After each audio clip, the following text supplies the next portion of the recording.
కలల కానాచి సాంస్కృతిక కేంద్రం విజయనగరం మరోసారి వార్తల్లోకి ఎక్కుతోంది. అక్కడి నాయకత్వ శూన్యతపైనే పార్టీల్లో చర్చ జరుగుతోంది. నిన్నటి దాకా ఒక రాజకుటుంబం మరో రాజకీయ కుటుంబం మధ్య గేమ్ రసవత్తరంగా ఉండేది. ఇప్పుడు రాజుగారు కాస్త పక్కకు తప్పుకొని గవర్నర్ అయిపోయారు. అశోక్ గజపతిరాజు కుటుంబ సభ్యులు ఒకరిద్దరు రాజకీయాల్లో ఉన్నప్పటికీ వాళ్ళు అంత పవర్ఫుల్ కాదు. మరోటి బొత్స సత్యనారాయణ కుటుంబం 2024 ఎన్నికల్లో ఓడిన తర్వాత బొత్స సైలెంట్ గా విశాఖకు మారిపోయారు. ఇకపై ఇజ్జి నగరం వైపు వచ్చే ప్రసక్తే లేదన్నట్లుగా ఆయన ప్రవర్తిస్తున్నారు.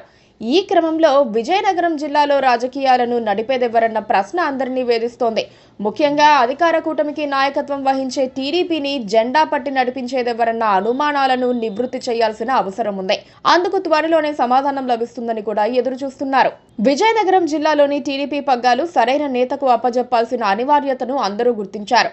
ఆ దిశగా అధిష్టానం కూడా అడుగులు వేస్తుందని వార్తలు వస్తున్నాయి.